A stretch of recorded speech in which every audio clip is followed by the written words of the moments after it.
오늘 말씀에는 아주 지쳐있는 한 사람이 나옵니다. 바로 모세입니다. 모세가 아침에 일어나서 가장 처음 하는 일은 재판을 하는 일이었습니다. 아침에 일어나자마자 자리에 앉으면 그 자리, 모세가 앉은 자리 앞으로 백성들이 줄을 쫙 섭니다. 그리고 사람들이 찾아와서 이제 자기가 어떻게 해야 할지 묻는 겁니다. 사람들이 찾아와서 우리가 어쩌면 좋습니까? 어떻게 하면 좋습니까? 하고 묻는 거죠. 큰 재판부터 작은 재판까지 모두 다 모세에게만 물어보는 겁니다. 크게는 상속의 문제, 또 강도와 살인 같은 형사 사건도 있었을 테지만 작게는 옆집 소의 상해를 입은 문제라든지 또 길 가다 옆집 앞에 있는 돌에 걸려 넘어졌는데 그게 누구 책임이냐 묻는 그런 아주 사소한 문제까지 모세에게 들고 나와서 물어보는 겁니다. 모든 재판을 모세가 하고 있는 겁니다. 모세는 아침부터 앉아서 하루 종일 그 재판만 하고 있습니다.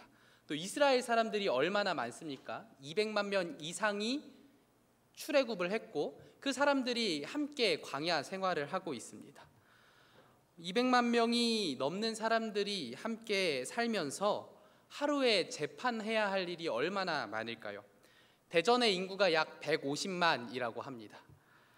지금 모세 한 명이 대전 시민보다 더 많은 사람들의 그 모든 재판을 책임지고 있는 거죠. 물론 오늘날처럼 재판이 세분화되지 않고 재판이 오래 걸리지는 않았을 테지만 그래도 모세 혼자 이 모든 재판을 감당하기에는 너무나 어려운 일이었습니다. 모세 혼자서 처리할 수 있는 일이 결코 아니었습니다. 그리고 모세의 장인인 이드로가 이 재판을 하는 모습을 보게 됩니다. 모세의 장인 이드로는 어떤 사람입니까? 미디안의 제사장이며 그의 민족 중에서도 높은 자리에 있는 사람입니다. 그러니 지금 이 모세가 하고 있는 일이 얼마나 힘든지 또 이게 얼마나 비정상적인 일인지 단번에 알 수 있는 식견을 지닌 자였습니다. 그리고 이드로가 모세가 이 재판하는 모습을 보자마자 묻는 겁니다. 14절에 모세의 장인이 모세가 백성에게 행하는 모든 일을 보고 이르되 내가 이 백성에게 행하는 이 일이 어찌 됨이냐 어찌하여 네가 홀로 앉아 있고 백성은 아침부터 저녁까지 내 곁에 서 있느냐. 이제 이드로가 모세에게 묻는 거예요. 이게 어떻게 된 일이냐? 이게 가능한 일이냐? 왜 네가 모든 그 재판을 담당하고 있느냐? 그렇게 묻는 겁니다. 그러자 모세가 대답을 합니다. 15절과 16절입니다. 모세가 그의 장인에게 대답하되 백성이 하나님께 물으려고 내게로 옴이라. 그들이 일이 있으면 내게로 오나니 내가 그 양쪽을 재판하여 하나님의 율례와 법도를 알게 하나이다. 모세가 대답을 합니다. 모세는 왜 이렇게 힘든 일을 홀로 감당하고 있었던 걸까요?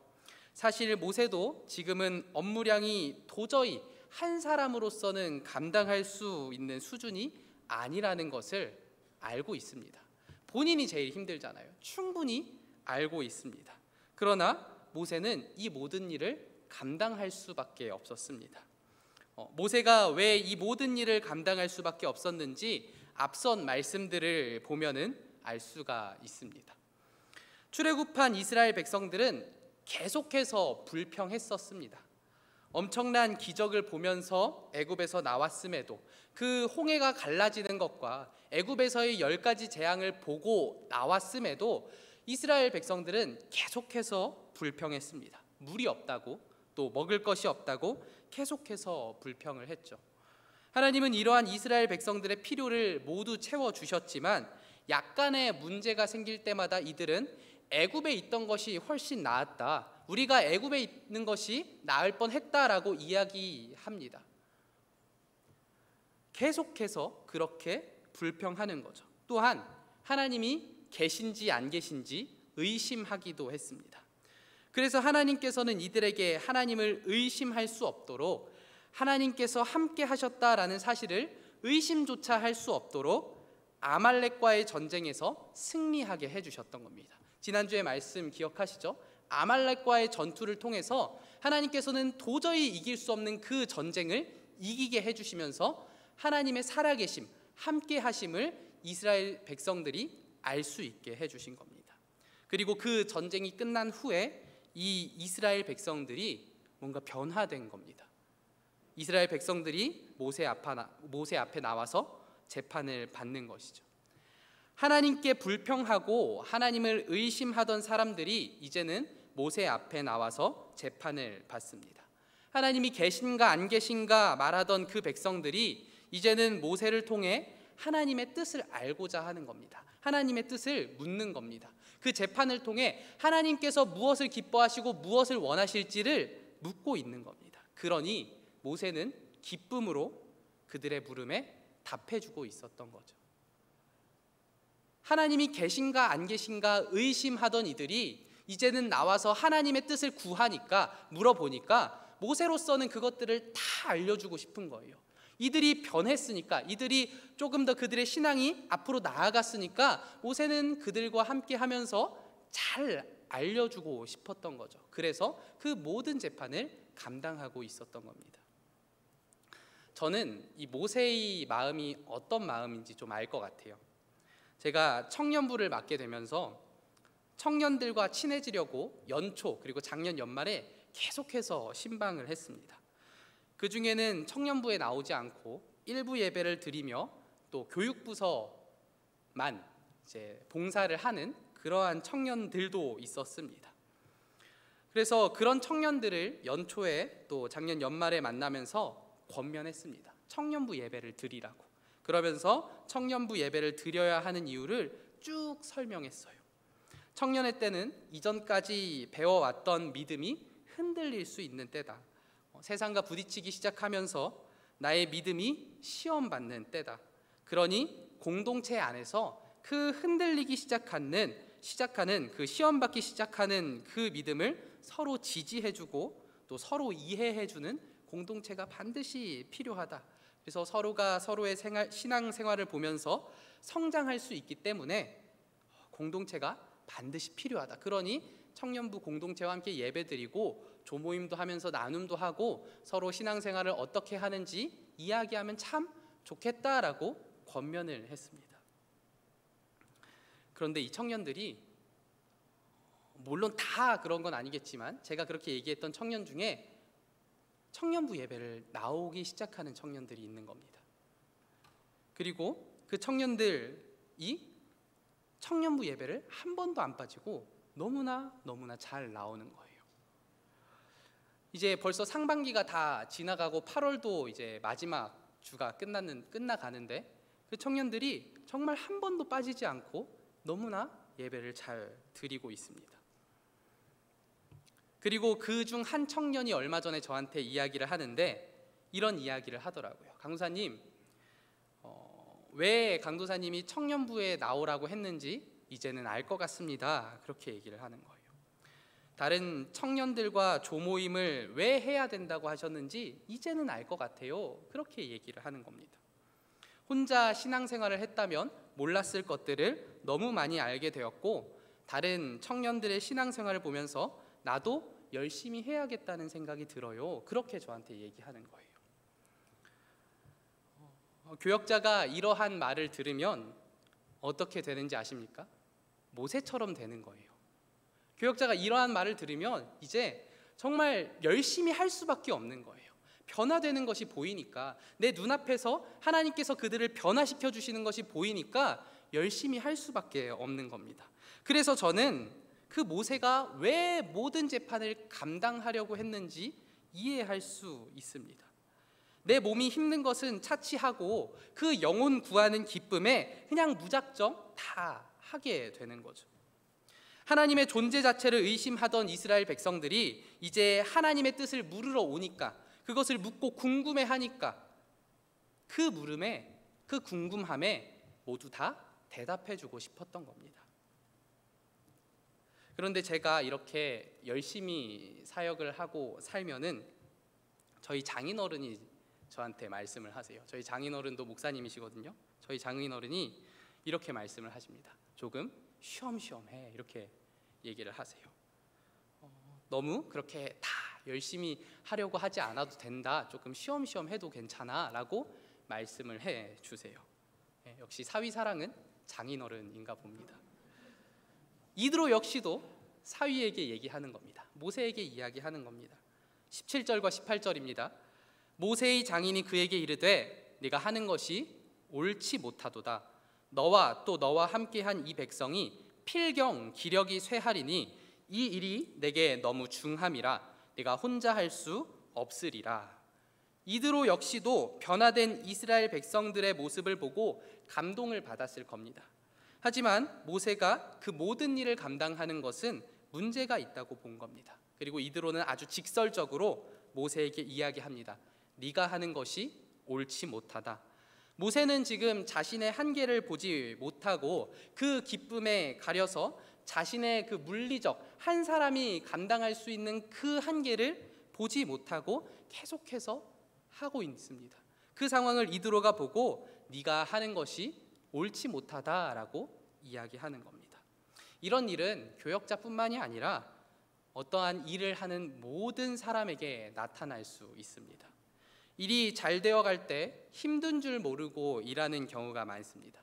그러다가 자신의 물리적 한계를 깨닫지 못하고 무리하는 경우가 꽤 많습니다. 이드로는 지금 이러한 모습이 잘못되었다라고 말하는 겁니다.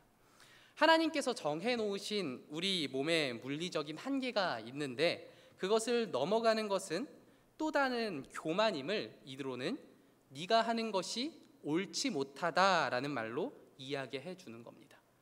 뿐만 아니라 모세는 하나님의 일이 전적으로 자신의 어깨에 있다고 가정합니다. 자신에게 달렸다고 생각을 하는 겁니다. 그러니 내가 다 해야 돼라고 생각을 하고 있는 거죠. 이것 또한 어쩌면 교만한 모습일 수 있습니다. 그래서 이드로는 모세를 향해 내가 하는 것, 네가 하는 것이 옳지 못하다라고 이야기하는 것입니다. 그리고 이드로는 말합니다. 너와 또 너와 함께한 이 백성이 필경 기력이 쇠하리니 라고 이야기를 합니다. 모세만 힘든 것이 아닙니다. 백성들도 그 기력이 쇠할 것이라고 이야기합니다. 백성들도 재판을 받기 위해서는 하루 종일 줄을 서야 하는 구조였어요. 그런데 하루 종일 줄을 서도 그날 재판을 받을 수 있을지 없을지 모르는 상황인 거죠. 모세 혼자서는 그것을 감당할 수 없으니까. 정말로 많은 백성들이 재판을 하러 왔을 텐데 모세도 힘들고 많은 사람들도, 그 이스라엘 백성들도 힘들 수밖에 없습니다. 모세에게도 백성들에게도 좋은 모습이 아니라고 이드로는 이야기하는 겁니다. 그런데 왜 모세가 이 일을 홀로 도맡아 해야만 했습니까? 모세는 자신이 모두 해야 할 일이라고 생각했던 겁니다. 이스라엘 백성들이 하나님의 뜻을 알려면 자신이 알려주는 방법 외에는 없다고 생각했던 겁니다. 새들이 아기 새를 기르는 것처럼 직접 하나님의 말씀을 씹어서 입에 넣어줘야 된다고 생각을 했던 겁니다. 그렇기 때문에 자기가 다 감당하려고 했던 것입니다. 그런데 이 모세의 이러한 태도가 이해되기도 합니다.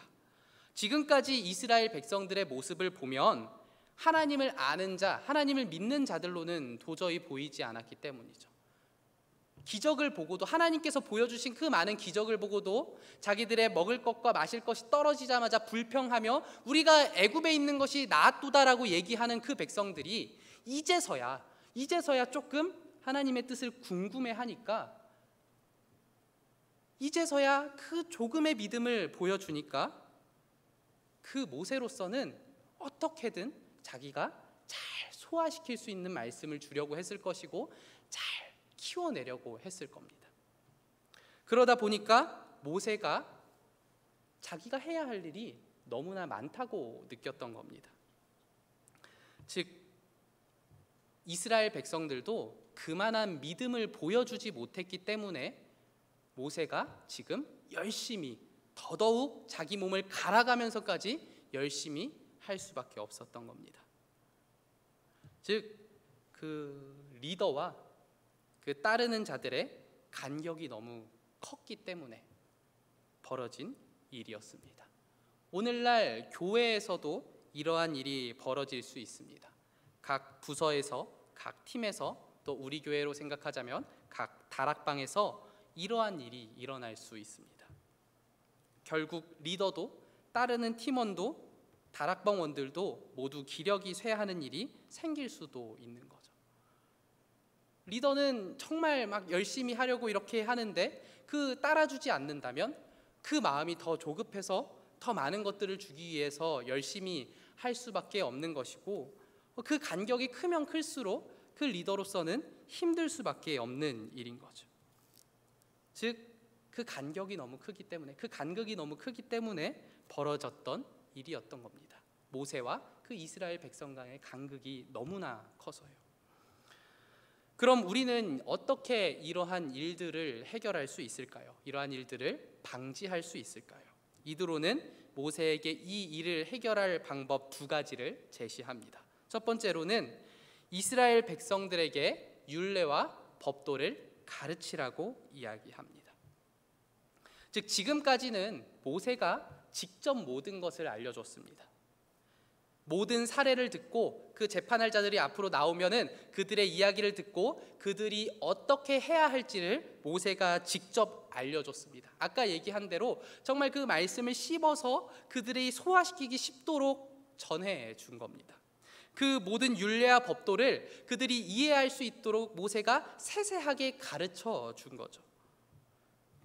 그렇게 모든 사례를 듣고 사례별로 가르치고 있었다면 이드로가 얘기하기로는 모세에게 이제는 그들이 스스로 이해할 수 있도록, 스스로 알 수 있도록 직접 그들에게 율례와 법도를 가르치라고 이야기하는 겁니다. 그들에게 율례와 법도를 가르쳐서 무엇이 옳고 그른지 알게 하라는 겁니다. 그래서 재판할 필요 없이 하나님의 율례와 법도를 그들이 알아서 그 스스로 따라서 살 수 있도록 만들라는 이야기입니다. 율례와 법도를 직접 가르쳐서요. 쉽게 말해서 그들에게 신호등을 세워주라는 이야기인 겁니다. 초록불에는 가고 빨간불에는 서야 하는 것을 알게 하며, 교차로에 서 있다면 누가 먼저 갈까 싸우지 않고 그 율례와 법도라는 신호등을 따라 살게 하라는 의미인 거죠.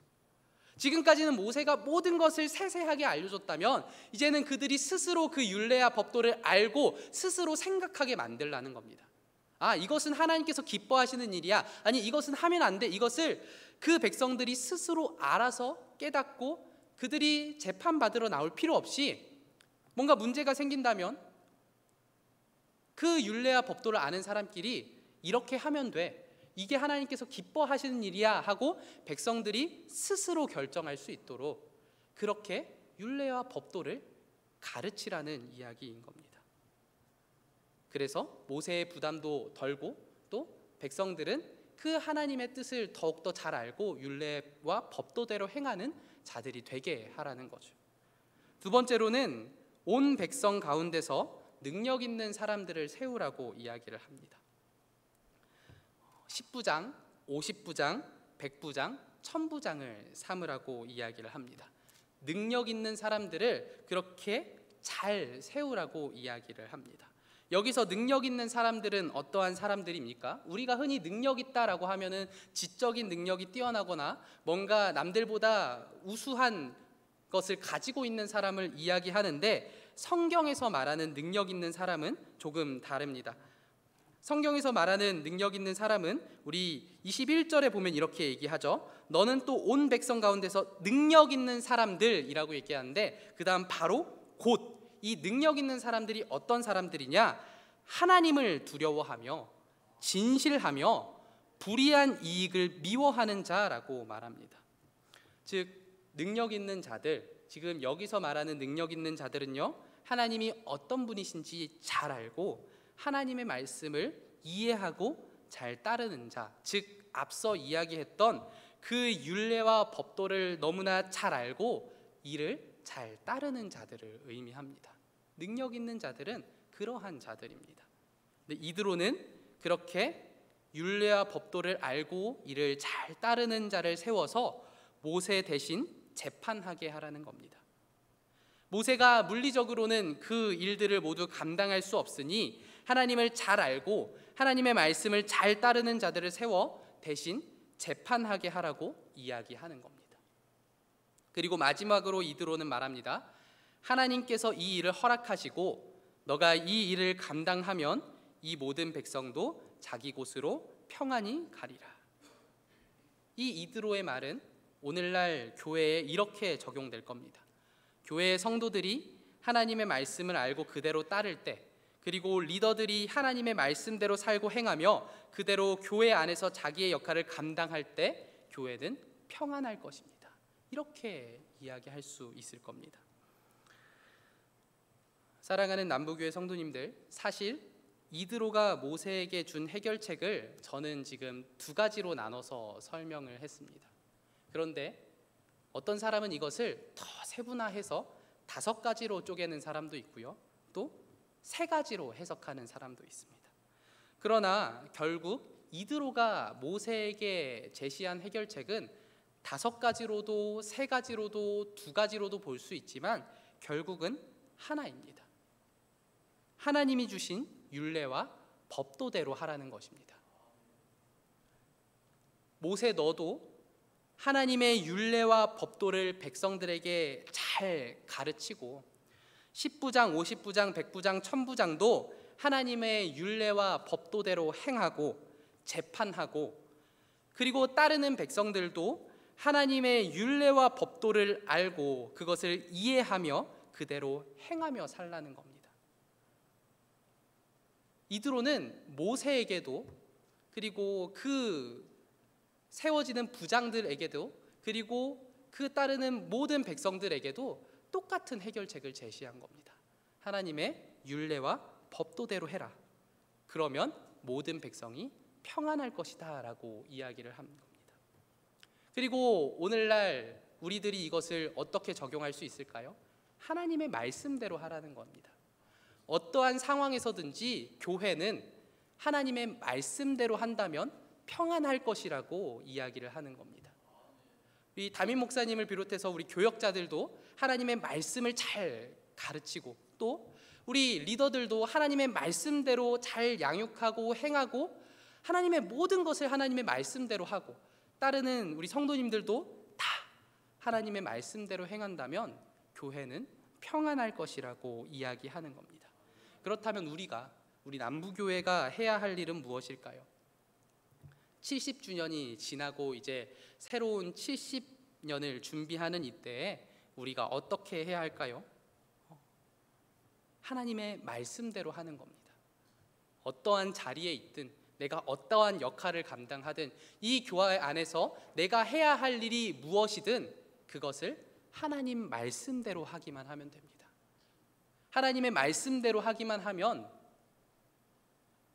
우리 교회는 앞으로의 70년도 평안할 겁니다. 하나님께서 그렇게 약속해 주셨고, 지금 이 이드로의 입을 빌려서 분명히 그렇게 우리에게도 동일하게 이야기해 주시는 겁니다. 하나님의 율례와 그 율법과 규례대로, 그 하나님의 말씀대로 한다면 우리는 평안할 수 있을 겁니다. 그러니 우리 성도님들께서는 각자의 자리에서 어떠한 일을 감당하시든지 하나님의 말씀대로 하시는 성도님들이 되시기를 바랍니다. 우리 각자가 그렇게 모든 기준을 말씀에 두고 살아갈 때 모든 것이 평안해질 겁니다. 그러기를 바라며 우리 모든 성도님들이 정말 말씀 안에서 살아가기를, 말씀의 기준을 들고 정말 말씀대로 행하시기를 기도하겠습니다. 기도합니다. 하나님 감사합니다. 오늘 이 말씀을 통하여서, 우리 출애굽기 18장의 말씀을 통하여서 우리가 말씀대로 행해야 하는 이유를 보았습니다. 하나님, 그 모세와 그 리더들과 또 그 모든 백성들이 말씀대로 행할 때, 그 율례와 법도대로 행할 때 평안하게 하신다는 그 말씀을 기억하오니 우리가 하나님의 말씀을 따라 살며 우리 남부교회를 정말 평안하게 이끄는 우리 모든 교회 성도님들이 되게 하여 주시옵소서. 우리가 그렇게 말씀 안에 거하고 말씀대로 살아가기를 원합니다. 하나님, 우리와 함께 해주시고 우리 안에 정말 말씀이 거하게 하여 주시옵소서. 예수님의 이름으로 기도합니다.